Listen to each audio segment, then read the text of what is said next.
Bien, continuamos ahora con nuestra unidad número 4. Hasta aquí vimos en nuestra unidad número 1, conceptualizamos a todo lo que es la organización del fisco de la AFIP y cuál es su competencia.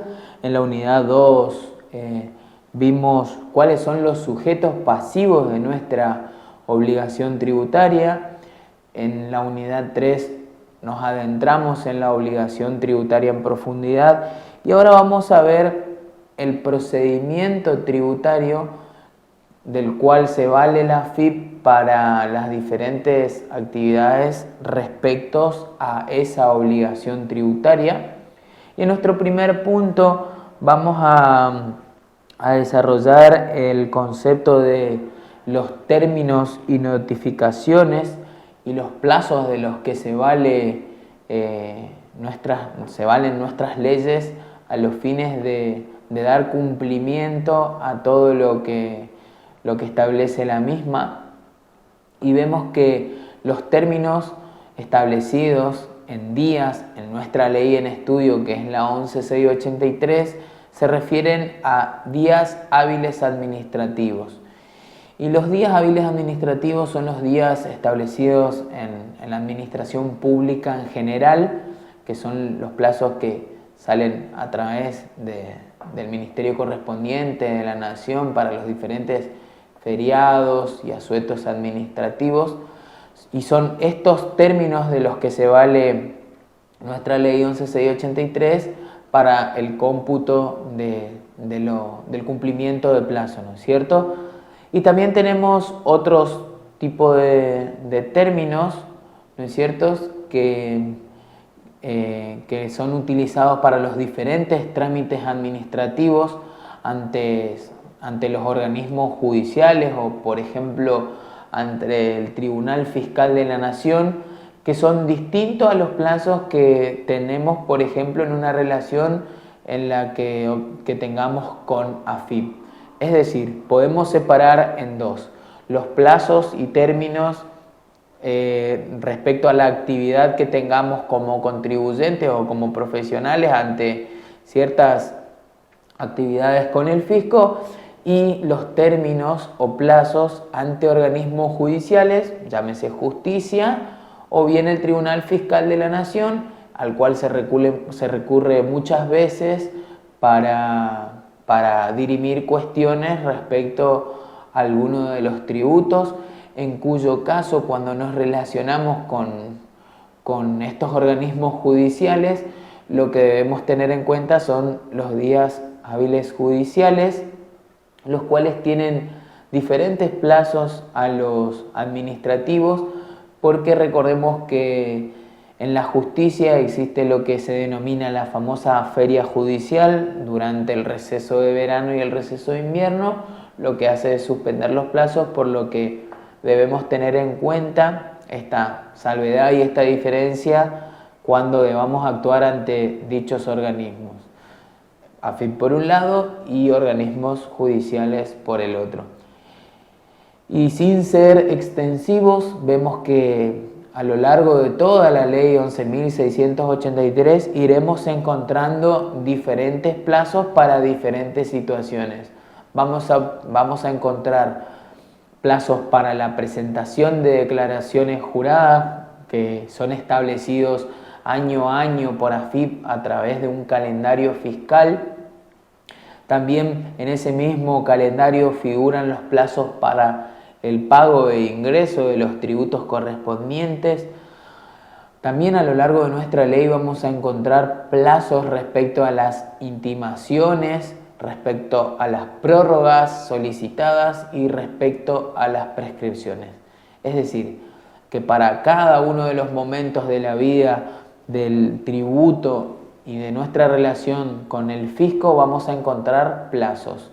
Como dijimos, va a haber plazos para presentaciones, para pagos, intimaciones, prórrogas y para muchos momentos más de nuestra relación de la vida de que nos relacionamos con la obligación tributaria, y más puntualmente en esta unidad cuando hablamos de procedimiento tributario. Al hablar de procedimiento tributario estamos frente a un proceso, y todo proceso lleva sus tiempos, por lo que deben obtenerse plazos para cada uno de los momentos.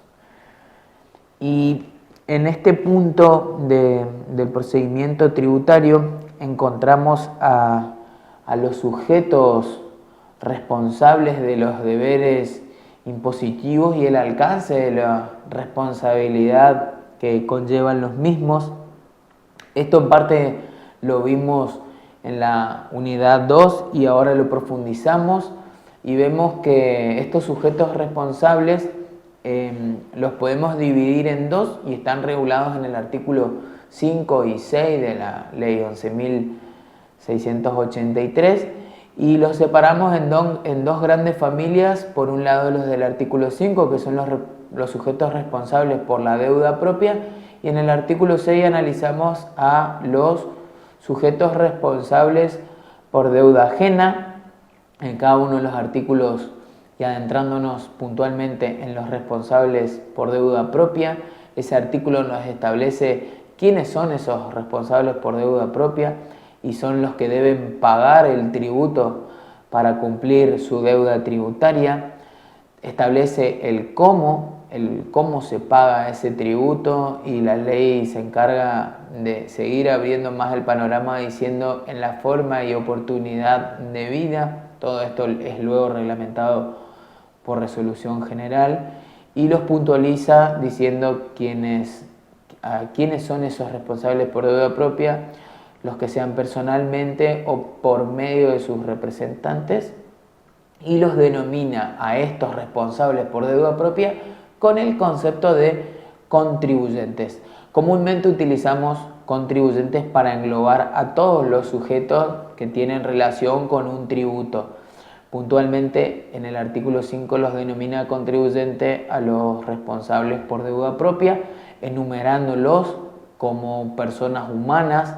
Anteriormente las personas humanas en la ley eran conceptualizados como personas físicas, son los comúnmente denominados personas físicas, que con la reforma de la ley 27.430 obtuvieron el concepto de personas humanas. Esto vino aparejado con la reforma también del Código Civil, que se unificó al Código Comercial.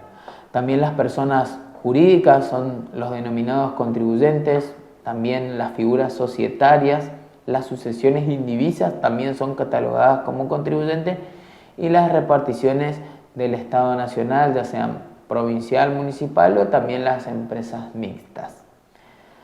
La otra familia de los sujetos responsables enumeradas en el artículo 6, como dijimos, son los responsables por deuda ajena. Vemos que se focaliza el concepto en la deuda. En este caso estamos hablando que la deuda ya deja de ser personal y estamos hablando de una deuda de un tercero.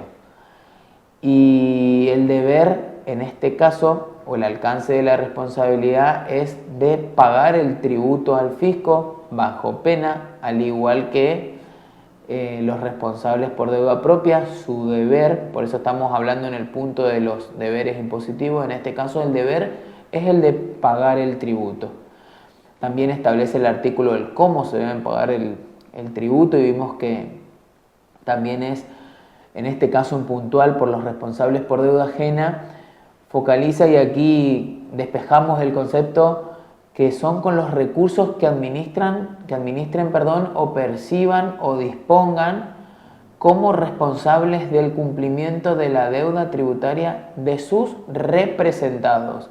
De esta manera vemos que ya no es una deuda propia, sino que traslada la figura de la deuda a un tercero bajo la figura de representado. También pueden ser mandantes, acreedores, titulares de los bienes administrados o en liquidación, etc. Es decir, que hay más figuras en la forma y oportunidad que rijan para aquellos. Ahora bien, podemos darle una figura a estos responsables por deuda ajena, y no son otras personas que las que enumera el artículo 6, el caso del cónyuge cuando administre las rentas propias del otro. También son responsables por deuda ajena los padres o tutores, ¿no es cierto?, o los curadores de los incapaces. los síndicos o liquidadores de las quiebras, entre otros de los ejemplos que nos enumera taxativamente el artículo 6. También encontramos a los agentes de retención, y este es el ejemplo más claro que la deuda es ajena, porque un agente de retención lo que hace justamente, y valga la redundancia, es retener el impuesto que debió ingresar un tercero y mediante esa retención, vía declaración jurada, depositarla en el fisco. Por lo que la deuda la tiene un tercero, pero como el agente es designado por el fisco como recaudador, lo que hace es retener el impuesto que debió de ingresar un tercero y dicho agente rendírselo, depositárselo a la AFIP por la calidad de ser agente de retención o percepción de los tributos. Y también el responsable sustituto, otra de las figuras que le hemos mencionado normalmente en varias ocasiones, conceptualiza bien al concepto del responsable por deuda ajena, porque lo que hace es sustituir en este caso esa responsabilidad. Hasta aquí vimos en nuestra unidad 4 de procedimiento tributario los temas de los plazos y de los sujetos y el alcance de sus deberes. Ahora vamos a ver otro aspecto, ¿no es cierto?, del proceso tributario, del procedimiento tributario, no menos importante, sino más bien uno de los en cuales debemos enfocar nuestra atención, y son las facultades de verificación y fiscalización que tiene el fisco.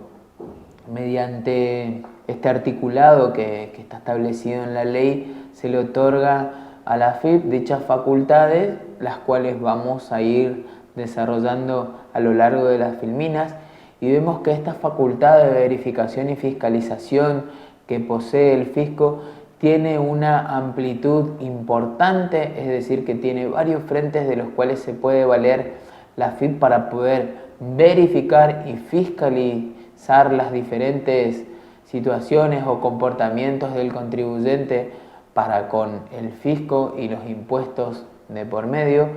Pero nada de estas facultades, lo mencionamos destacadamente, nada de estas facultades autoriza a una práctica arbitraria. Lo que debemos tener nosotros presente como profesionales es que en todo caso de verificación y fiscalización hay una ley que regula todas estas prácticas del fisco, por lo que nada puede ser establecido de manera arbitraria en esa relación que tenemos nosotros los profesionales o el contribuyente ante una inspección o verificación del fisco. Es decir, que hay un marco regulatorio del cual ambas partes debemos encuadrarnos a la hora de estar frente a una verificación o fiscalización por parte del organismo recaudador. Por eso decimos que estas verificaciones y fiscalizaciones deben ejercitarse en un marco legal, el cual está instituido y de los cuales debemos tener un conocimiento a los fines de que no sucedan estas prácticas arbitrarias. Y las leyes y marcos de los cuales nos basamos no son otras que la Ley de Procedimiento Tributario, que es la que estudiamos en profundidad en esta materia, también la Ley de Procedimiento Administrativo, el Código Procesal Civil y Comercial de la Nación, o en su caso el Código Procesal Penal de la Nación, y otras normas que obtengan o adquieran el rango de constitucionales, de un mandato constitucional.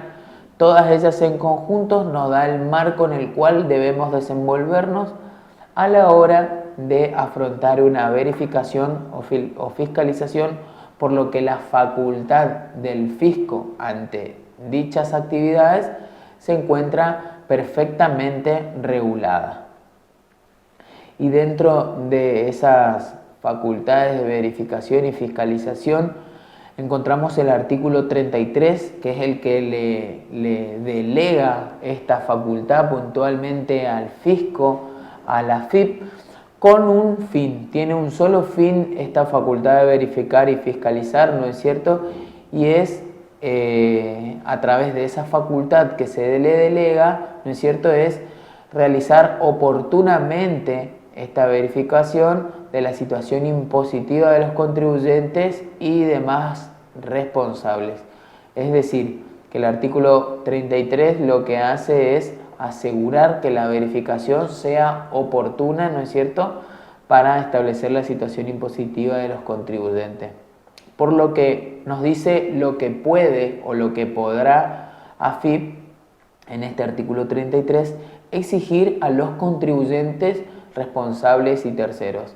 En el desarrollo de este artículo vemos ya la facultad que se le delega al fisco en sentido de relación con los contribuyentes en lo que respecta a, por ejemplo, de la teneduría de libros, ¿no es cierto?, que AFIP puede exigir a los contribuyentes, de hecho lo hace, que lleven los libros y registros especiales de las negociaciones, ¿no es cierto?, propias y con terceros, que los responsables otorguen los comprobantes correspondientes, ¿no es cierto?, y la conservación de los mismos por un plazo. Aquí ya encontramos uno de los primeros plazos, como vimos hoy, que establece la ley, que es la de conservar los comprobantes.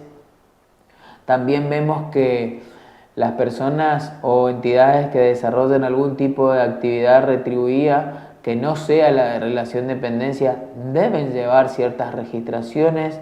Es otra de la exigencia que puede establecer AFIP a los fines de asegurar, ¿no es cierto?, la verificación. También esta facultad de poder implementar y reglamentar regímenes de control y o de pagos a cuenta. Y también otra de la exigencia que establece el fisco para con el contribuyente es de que los libros y la documentación deben permanecer en el domicilio fiscal del contribuyente. De esta manera empezamos a conocer cuáles son las exigencias que puede invocar AFIP para con los contribuyentes a los fines de, como dijimos hoy, de asegurar la verificación oportuna. Y de ese artículo 33 vemos que se desprenden 4 aspectos muy importantes a tener en cuenta a la hora de afrontar una verificación o una fiscalización. Debemos tener siempre presente el deber de colaboración y no entorpecimiento, porque de no ser así, esto está bajo pena, ¿no es cierto?, este deber de colaboración y de no entorpecer en caso de que no suceda, o que suceda, mejor dicho, un entorpecimiento o no colaboración ante una verificación y fiscalización, está penado por ley, ¿no es cierto? No está, si bien no está enunciado en el artículo, pero sí está previsto como un agravante, ¿no es cierto?, a los fines de establecer penas en el proceso de verificación. También existe otro aspecto a tener en cuenta, que son las facultades de tipo general que tiene AFIP respecto de la tenencia de libros, registraciones y comprobantes, como lo mencionamos anteriormente. También el aspecto de finalización de la inspección, la misma debe ser comunicada y notificada. Agregaríamos acá la terminología fehacientemente, ¿no es cierto?, o archivada cuando no tenga algún tipo de interés fiscal, o el ajuste con o sin conformidad del contribuyente. Claro está que el ajuste con conformidad del contribuyente es que el contribuyente acepta el ajuste propuesto por la AFIP que surgió de una fiscalización, o bien sin conformidad del contribuyente, lo cual ya vamos a ver más adelante las vías recursivas con las que cuenta el contribuyente ante una verificación o fiscalización. También debemos tener en cuenta en este artículo 33 el tema de los regímenes de control. Esta es una facultad otorgada a la AFIP de establecer diferentes regímenes de control y o pagos a cuenta en el caso de la prestación de servicios de industrialización, así como las formas y las condiciones del retiro de bienes de los establecimientos industriales. Recordemos que en los servicios de industrialización los procesos son muy amplios, por lo que lo que se trató de establecer con este artículo 33 es darle herramientas a la AFIP para que pueda establecer diferentes mecanismos de control o de pago a cuenta en este aspecto tan delicado como son los servicios de industrialización.